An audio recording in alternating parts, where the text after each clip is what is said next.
최응종은 1880년 5월 4일 광주시 불로동에서 최학신의 둘째 아들로 태어났습니다.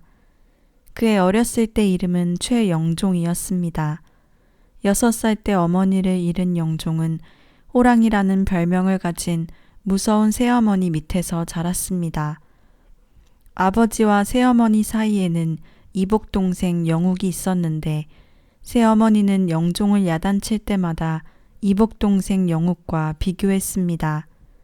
그는 자신보다 11살이나 어린 동생과 비교되는 것이 무엇보다 싫었습니다. 새어머니로부터 너는 11살이나 아래인 영욱이의 반만 닮아봐라는 말을 귀에 못이 박히도록 들었습니다. 영종은 새어머니로부터 꾸지람을 들을수록 자꾸만 비뚤어지기 시작하였습니다. 19살 때 유일하게 그의 그늘이 되어 주었던 아버지마저 세상을 떠나자 그는 가슴에 쌓인 분노를 주먹으로 풀었습니다. 장날이면 시장에 나가 시골에서 올라온 장사꾼들을 못살게 굴고 돈을 강제로 빼앗아 밤늦도록 술을 마시는 게 일이었습니다. 친구들과 패를 만들어 이리저리 몰려다니며 못된 짓을 하는 그를 사람들은 최망치라는 별명으로 불렀습니다. 21살이 되자 새어머니는 얼굴 한번 마주보지 못한 새색시를 맞아 혼인을 시켰습니다. 그는 가정이 생기자 주먹을 쓰지 않고 처자식을 먹여 살릴 수만 있다면 무슨 일이라도 하고 싶었습니다. 한편 많은 선교사들이 조선에 들어오면서 광주 양림동산은 기독교 복음의 터전이 되고 있었습니다. 벨, 오원 선교사 등의 입성을 계기로 양림동 동산에 선교사들의 집을 짓기 시작했습니다.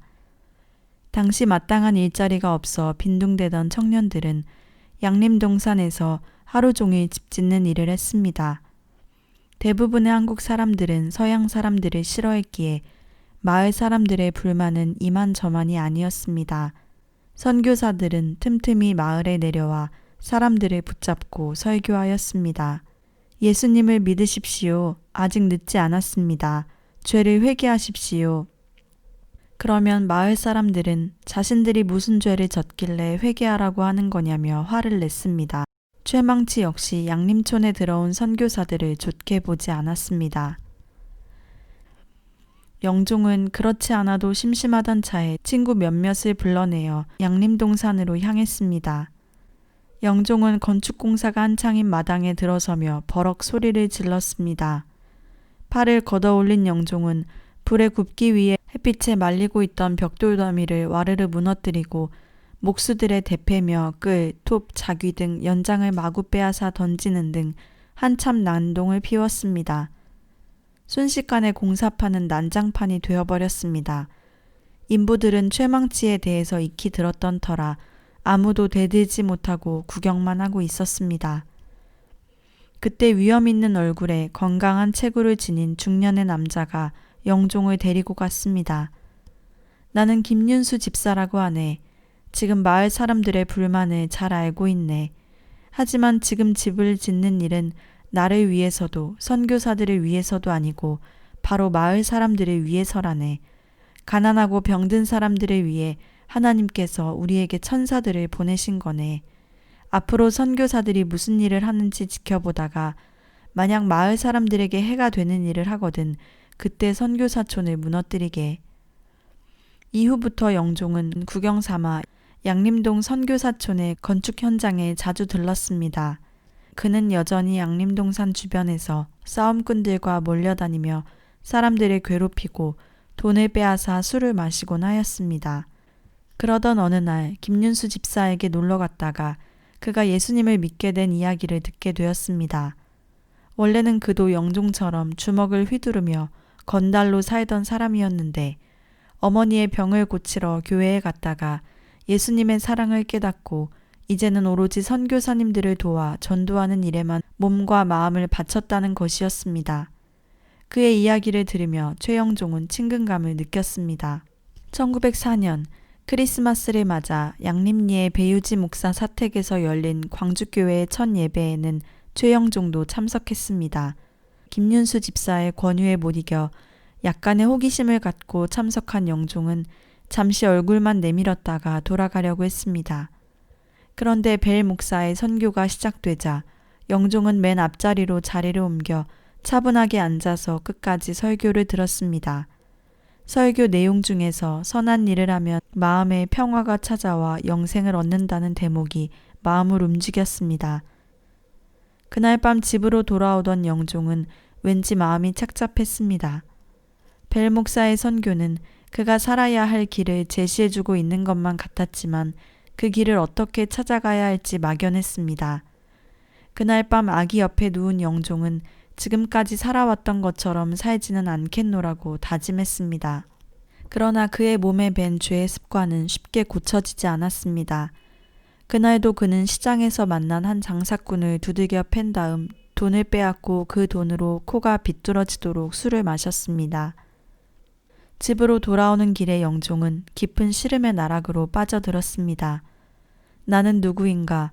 왜 이렇게 살아야만 하는가? 이렇게 남에게 피해나 주면서 벌레처럼 살다가 그냥 죽게 되는 것은 아닌가? 그는 갑자기 지난번에 설교를 들었던 것이 생각나 벨 선교사를 찾아갔습니다. 한참을 망설이던 영종이 입을 열었습니다. 목사님, 장차 저는 어떻게 살아야 합니까? 저는 아시다시피 못된 깡패입니다.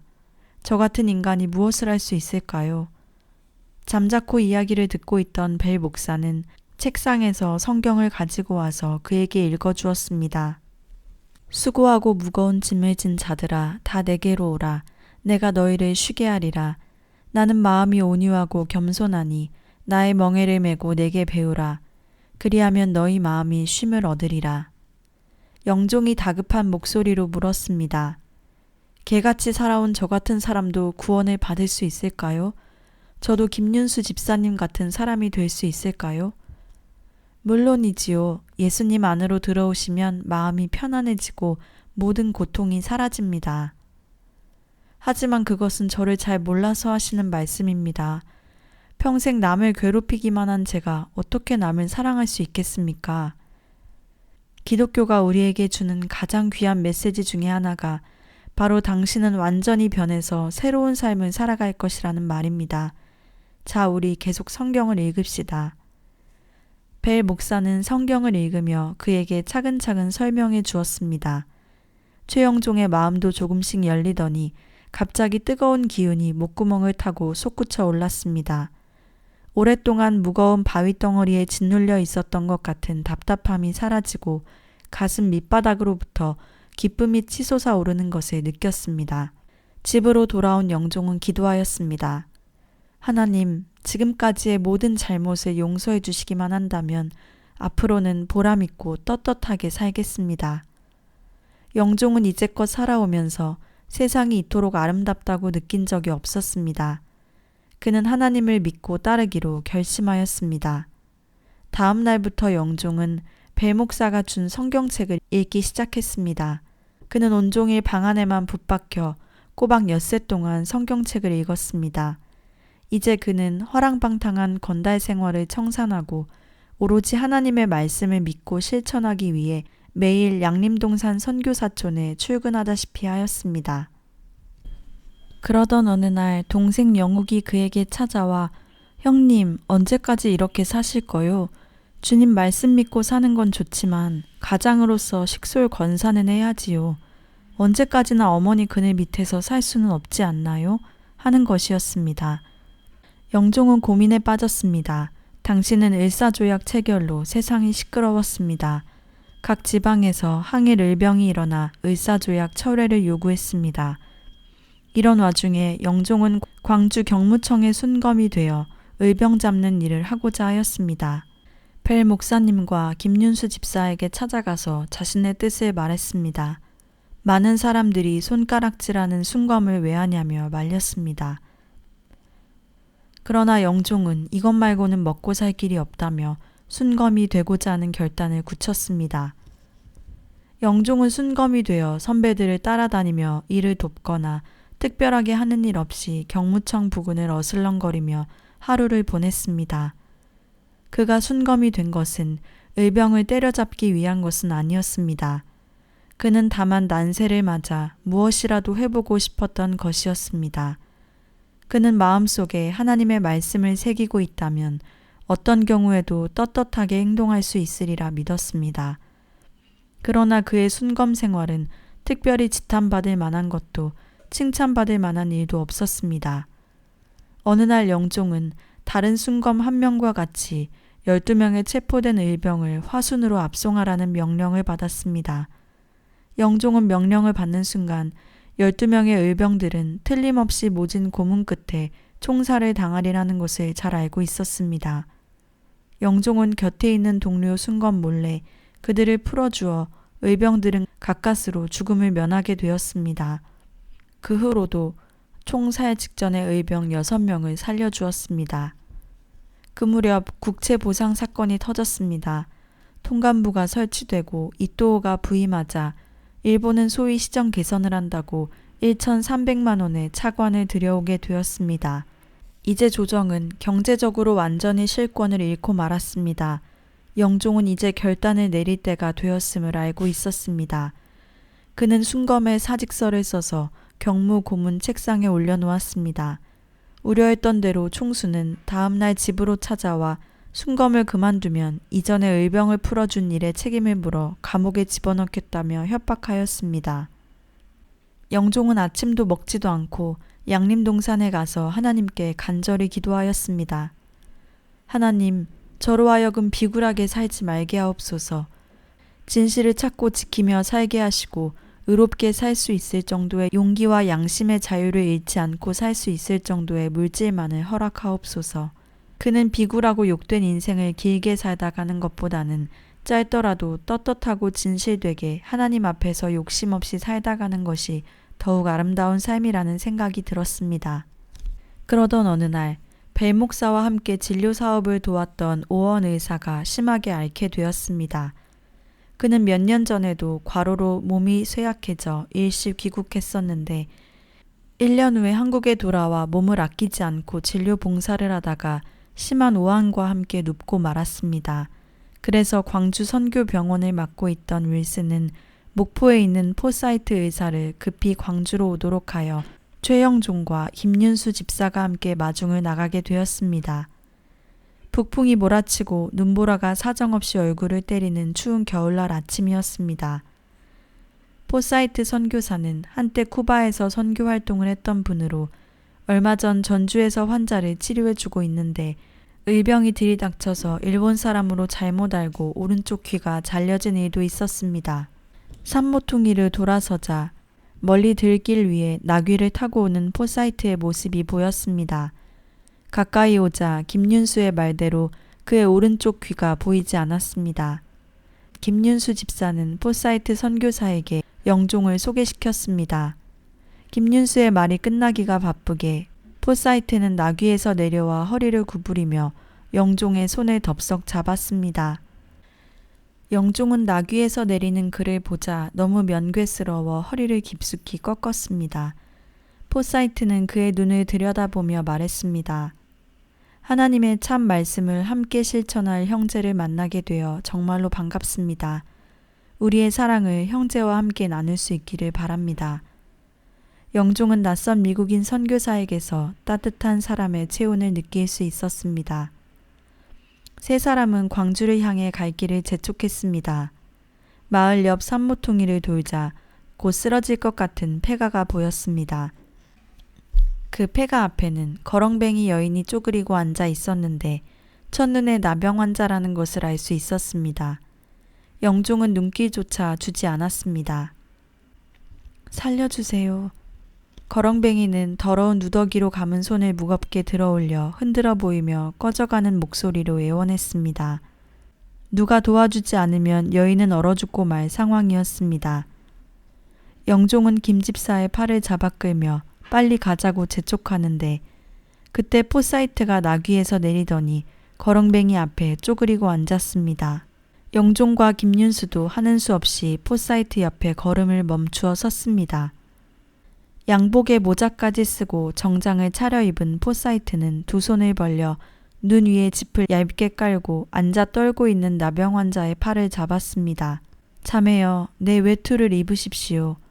포사이트는 자기가 입고 있던 짙은 밤색의 두꺼운 털 외투를 벗어 환자에게 입혔습니다. 영종은 그러한 포사이트를 이해할 수 없었습니다.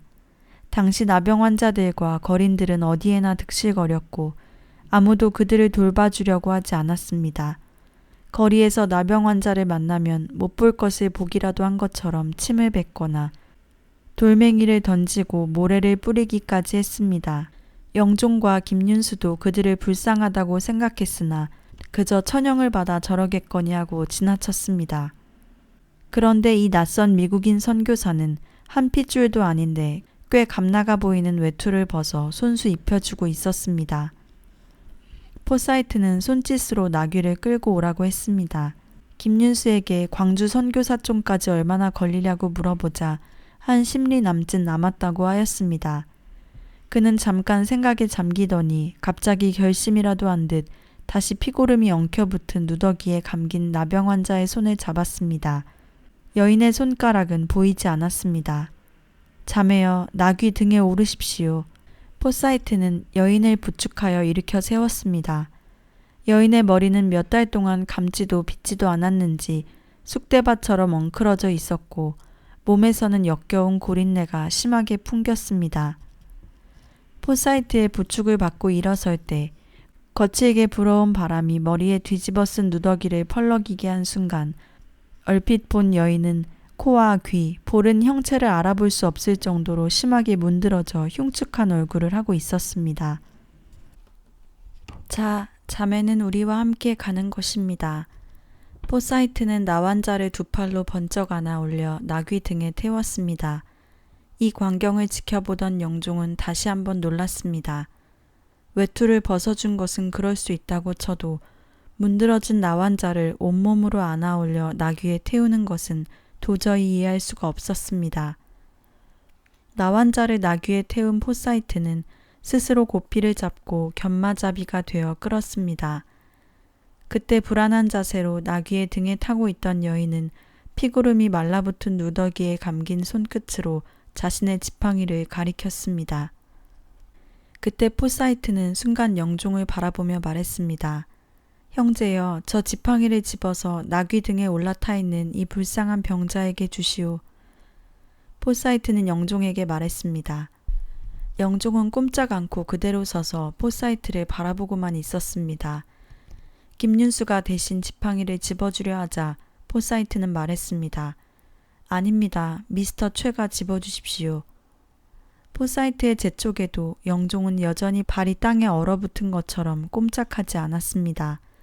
손으로 그것을 짚는다면 틀림없이 나병에 옮을 것만 같아 손을 대지 않고 건네줄 방법이 없을까 생각하였습니다. 김윤수에게 손수건이 있냐고 묻자 고개를 저었습니다. 갈 길이 바쁩니다, 미스터 최. 무엇을 망설입니까? 어서 지팡이를 집어주십시오. 재촉하는 포사이트의 말에 영종은 결심했습니다. 피가 다른 외국 사람도 자기 외투를 벗어주고 안아서 나귀 등에 태우는데 자신이 지팡이 하나쯤 집어주지 않는다면 무슨 신앙인이라 말할 수 있겠느냐 싶은 생각에 지팡이를 집어들어 그 환자에게 전해주었습니다. 이렇게 하여 그들은 광주로 향했습니다. 서양 사람이 얼굴이 문드러지는 여자 나병 환자를 나귀에 태운 모습은 진귀한 구경거리가 되었습니다. 광주 사람들로서는 그 같은 장면은 상상도 할 수 없는 것이었습니다. 당시의 문둥이는 보리밭에서 아기를 잡아먹는다고 하여 가까이 하지도 않고 집 가까이 오면 모래를 뿌리며 쫓아버리기 일쑤였습니다. 구경꾼들은 포사이트를 정신나간 양코백이라고 비웃고 손가락질을 하며 나귀에 탄 나병 환자에게 돌을 던지고 모래까지 뿌려댔습니다. 포사이트는 구경꾼들을 향해 서투른 우리말로 소리쳤습니다. 이 환자는 우리들의 자매입니다. 어떻게 자매에게 모래를 뿌릴 수 있습니까? 영종은 효전에서부터 포사이트를 따라오는 동안 그의 말과 행동에서 뜨겁게 가슴을 치는 깊은 감명을 받았습니다. 그의 행동과 말에는 조금도 허식이 없었고 오직 진실 그것이었습니다. 곧 피고름 묻은 지팡이를 집어주는 것에 망설였던 자신의 행동이 한없이 부끄러웠습니다. 너의 이웃에게 작은 예수가 되어줄 때마다 예수님은 성육신하신다는 말씀을 직접 보여준 포사이트의 행동은 최영종의 삶을 송두리째 뒤흔들어 놓았습니다. 포사이트는 나귀에 태워온 나병 환자를 두 팔로 안아내려 진료소에 들어갔습니다. 그러나 진료소 안에 일반 환자들이 나병 환자와 같이 있을 수 없다며 반대해 선교사들의 집을 짓기 위해 만들어 놓은 벽돌 굽는 기와막으로 옮겼습니다. 윌슨과 벨 선교사도 쾌히 승낙하여 나병 환자를 기와막에 기거하게 하였고 오원 부인은 남편의 침대와 침구까지 환자를 위해 내주었습니다. 포사이트는 머리빗을 가져와 쑥대머리처럼 헝클어진 여인의 머리까지 빗어주었습니다. 그는 끼니 때마다 직접 음식을 날라다 주기도 했습니다. 때때로 영종에게 나병 환자의 음식을 가져다 주도록 시켰습니다. 처음에는 영종이 조금 머뭇거리자 포사이트는 웃음을 띤 얼굴로 영종에게 말했습니다. 미스터 최, 나병이라는 것은 혈관에 피가 섞이기 전에는 옮고 싶어도 못 옮기는 병입니다. 걱정하지 마십시오. 포사이트의 말에 영종은 안심이 되어 나병 환자가 예전처럼 무섭지 않았습니다. 그는 곧 밥도 갖다 주고 대화도 주고받았습니다. 여인의 나이는 25이며 이름은 김복실이라고 하였습니다. 나병에 걸려 소식도 없는 남편의 이름은 문치근이며 5살짜리 딸이 있는데 외가에 맡겨놓고 너무 보고 싶어서 마을 상녀집에서 숨어서 보다가 사람들한테 들켜서 쫓겨났다고 하였습니다. 마지막으로 딸을 한 번만 보고 싶다고 하던 여인은 소원을 끝내 이루지 못한 채 7일 만에 눈을 감고 말았습니다. 여인의 죽음은 선교사촌을 슬프게 하였지만 곧 새로운 역사를 낳았습니다. 선교사들이 모금을 하여 병원 뒤편에 3칸짜리 집을 짓고 나환자 7명을 수용하고 돌보기 시작했습니다.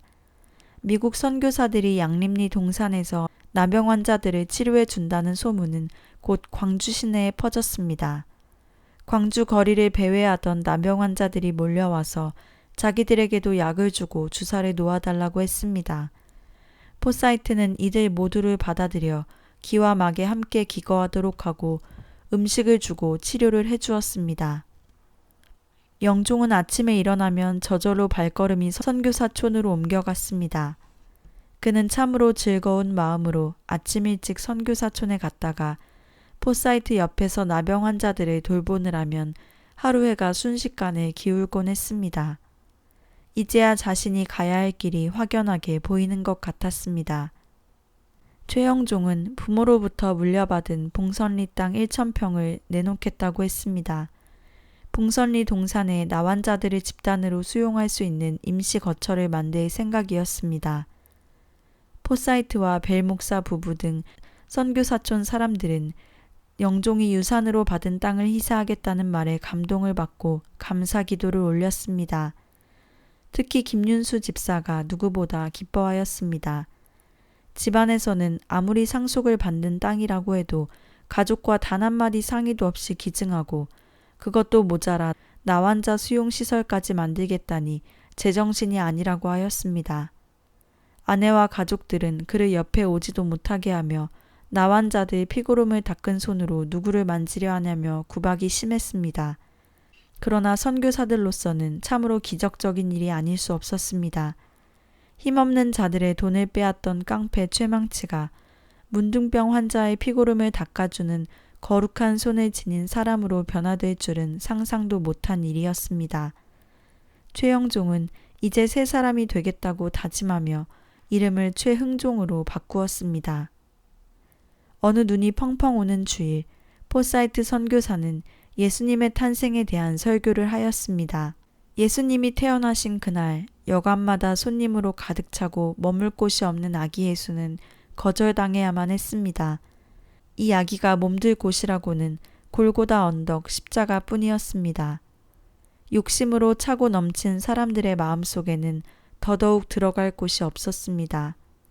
오직 있을 곳이라고는 거절당한 사람들의 텅 빈 마음속에 허술한 거처나마 빼앗기고 쫓겨난 사람들의 빈손 안에 아니면 없는 와중에도 나눌 줄 아는 가난한 사람들 틈밖에는 없었습니다. 아기 예수는 지금도 그러한 사람들 가운데서 태어나십니다. 포사이트의 설교를 들으며 흥종은 저 밑에서 무언가 뜨거운 것이 치밀어 올라 벅차올랐습니다. 예배가 끝나고 모두가 떠난 예배당에 홀로 남은 흥종은 차가운 마룻바닥에 무릎을 꿇고 기도하였습니다. 높은 하늘 윗자리를 마다하시고 세상에 사람 되어 오셔서 우리의 종이 되신 주님, 세상 밑바닥에 고통당하는 이들을 높여주심을 감사합니다. 자신을 스스로 내어주시고도 모자라 물과 피마저 쏟아내시니 남은 것이 하나도 없이 가난해지신 주님, 그로하여 움켜진 것을 풀어 나누게 하시니 감사합니다. 자신이 생명의 밥으로 오시고 생명의 양식을 나누어 먹이셔서 모든 사람을 배불리신 주님, 그로하여 밥은 나누어 먹는 것임을 가르쳐 주시니 감사합니다. 주님, 당신의 뒤를 따르겠나이다.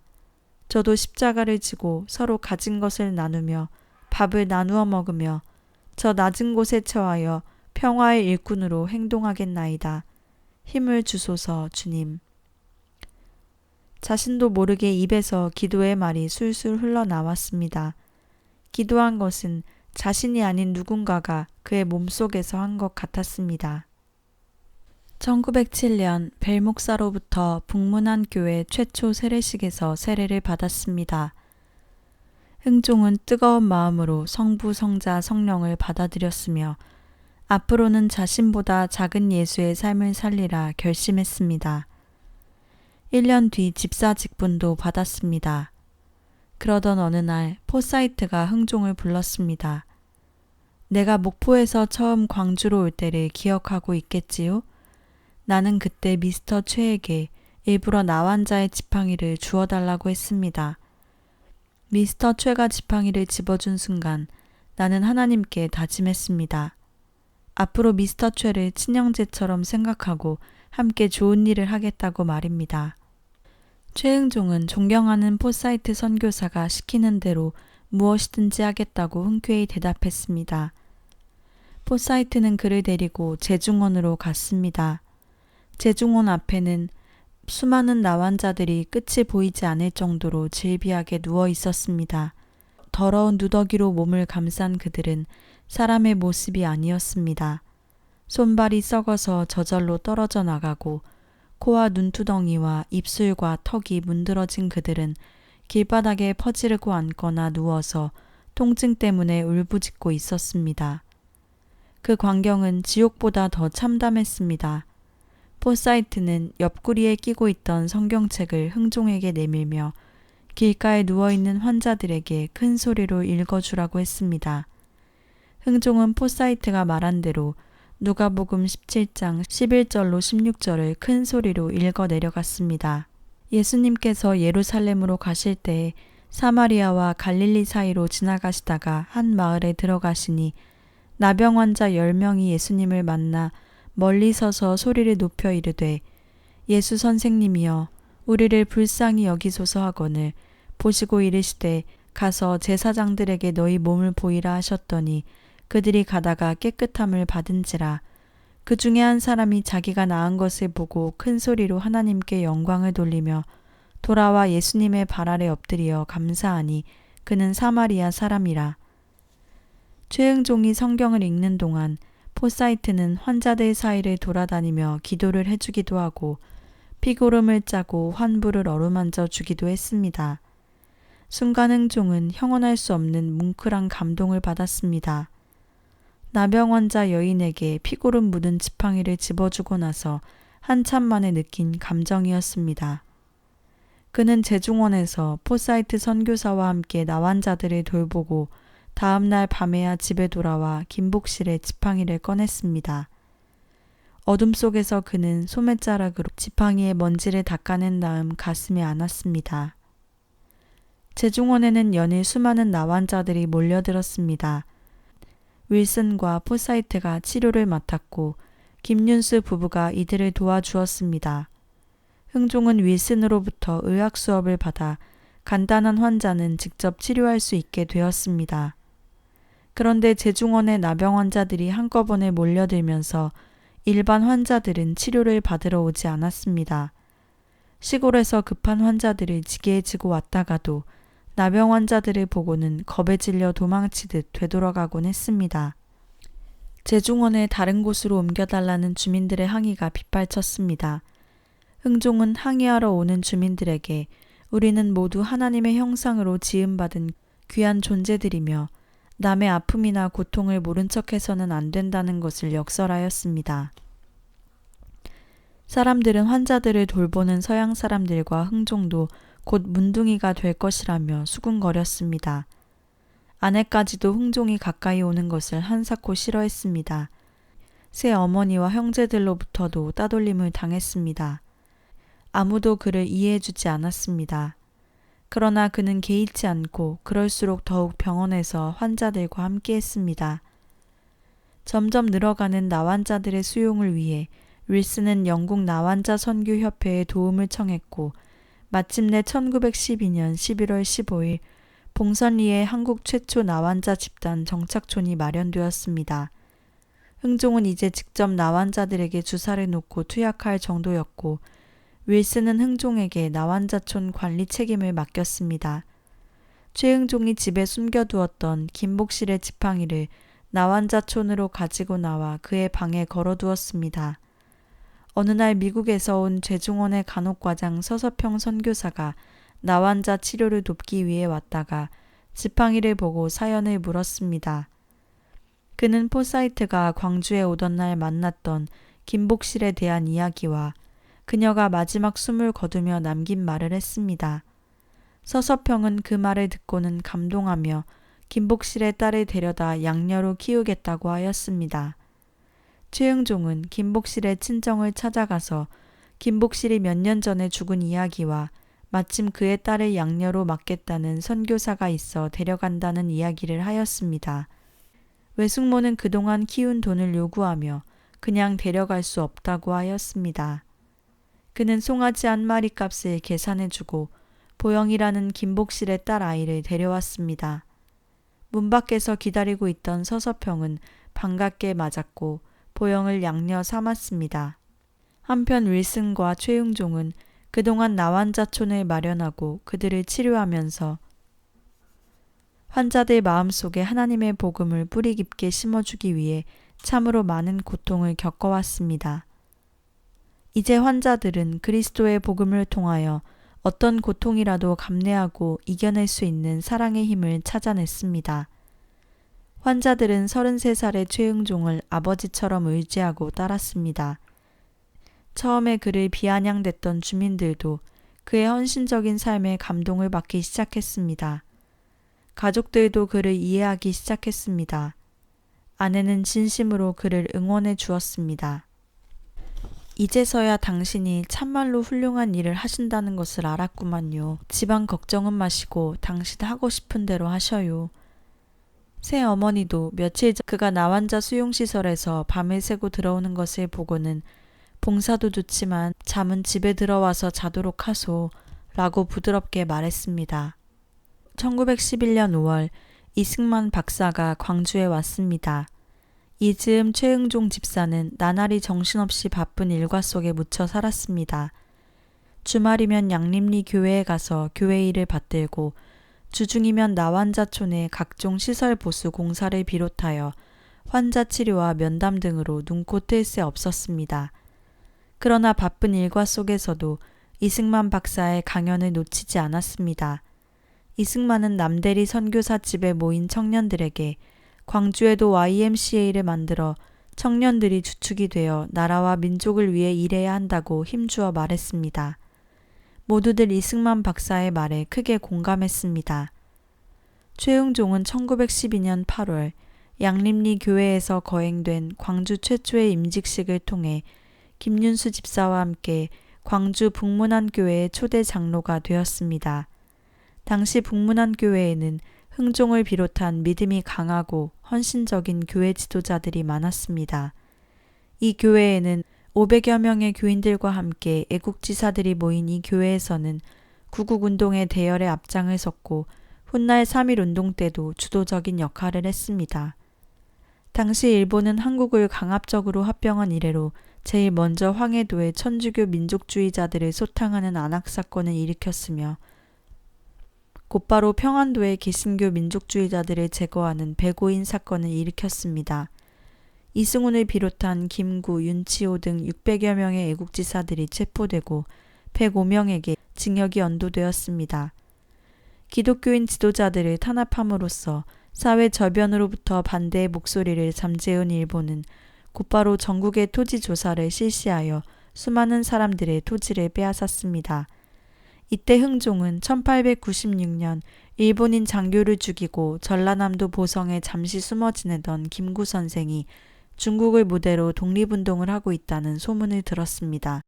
최흥종은 죽은 듯 국내에서 춤을 죽이고 사느니 보다 해외에 나가서 조국을 떠난 동포들을 위해 일하고 싶었습니다. 그는 우리 동포들이 많이 가 있는 북간도 선교사를 자청했으나 그 꿈은 좌절되고 말았습니다. 더욱이 그가 존경하고 따랐던 포사이트 선교사가 과로로 병이 들어 귀국하자 흥종은 부모와 생리별을 한 것만큼이나 마음이 허전했습니다. 북간도 선교사의 꿈이 좌절되자 흥종은 신학 공부를 하기로 결심했습니다. 1914년 그는 평양신학교에 들어가서 본격적으로 신학 공부를 할 수 있었습니다. 평양신학교는 1년에 3개월 동안은 집단 합숙 강의를 하고 현장 실습 과정인 9개월 동안은 맡은 교회에서 목회활동에 전념하도록 했습니다. 첫 해에 3개월 합숙 강의를 끝내고 돌아오자 윌슨은 나완자촌 운영 외에 선교부에서 주관하고 있는 주일 학교까지 맡도록 권했습니다. 흥종은 교회가 없는 지역을 돌며 예배를 드리기도 하였습니다. 이 무렵 천도교와 기독교가 고종의 서거를 계기로 손을 잡고 함께 독립운동을 추진하기 시작했습니다. 광주에서의 거사를 맡길 사람을 물색하던 전라노회 회장 김필수 목사는 흥종에게 거사에 동참해 줄 것을 요청했습니다. 흥종은 당시 광주의 유망한 지식인 청년들로부터 절대적인 존경을 받고 있는 인물이었습니다. 그는 독립운동이 아니어도 할 일이 많았습니다. 교회 일도 그렇거니와 나완자촌은 잠시라도 비울 수가 없었습니다. 그러나 흥종은 자신이 그동안 나라를 위해서 한 일이 무엇인가를 생각해 볼 때 아무것도 없었습니다. 그는 고민 끝에 독립운동에 합류하기로 하였습니다. 3월 1일 최흥종은 남대문에 모여있는 군중들을 이끌고 파고다 공원으로 갔습니다. 여러분들, 오늘 국권을 되찾기 위한 독립만세가 있습니다. 우리가 언제까지 망국의 서름을 안고 살아야 합니까? 이제는 우리 스스로 빼앗긴 국권을 되찾아 떳떳한 독립국가의 백성으로 살아가야 합니다. 흥종의 목소리는 어느덧 울부짖음으로 변하고 있었습니다. 그때 어디선가 만세, 대한독립 만세 하는 우렁찬 목소리가 터졌습니다. 수많은 사람들이 파고다 공원을 향해 걸어가면서 만세를 외쳤습니다. 얼마 후 일본 경찰들이 덮쳤고 맨 앞장을 서던 최흥종은 종로 경찰서로 연행되었습니다. 그는 대구 형무소에서 1년 2개월 동안 옥고를 치러야 했습니다. 감옥에서는 모진 고문을 받았습니다. 그러나 그는 감옥에 있으면서 비로소 차분한 마음으로 그동안 살아온 일생을 되돌아볼 수 있었습니다. 수감된 지 2달 만에 새어머니는 거의 만삭이 된 아내를 데리고 면회를 왔습니다. 새어머니는 따뜻한 말로 건강 걱정을 해주었습니다. 한때 영종은 새어머니에게 원망을 품었지만 지금은 아무런 원망도 미움도 없고 그저 집안의 어른으로 가족을 품어주는 큰 그늘이 되어주는 것이 고맙기만 하였습니다. 몰라볼 정도로 수척해진 아내는 말없이 눈물만 흘렸습니다. 아이들의 소식을 묻자 아내는 눈물을 흘리며 6 자녀들의 이름을 거명하며 소상하게 소식을 말해 주었습니다. 동생 영옥도 색시를 데리고 면회를 왔습니다. 최흥종이 나라를 위해 나환자들을 위해 전심전력하며 살아갈 수 있었던 데에는 동생 영욱이 가족을 돌보아준 덕분이었습니다. 사실 최흥종은 가정의 행복에 대해서는 소홀히 해온 것이 사실이었습니다. 그는 가족의 핏줄을 중요시 여기지 않았고 처자식에 대해서도 그다지 정을 표시하지 않았습니다. 그는 다만 하나님의 뜻을 행하는 사람이 곧 내 형제요, 자매요, 어머니이다 라는 성경 말씀을 중요시했을 뿐이었습니다.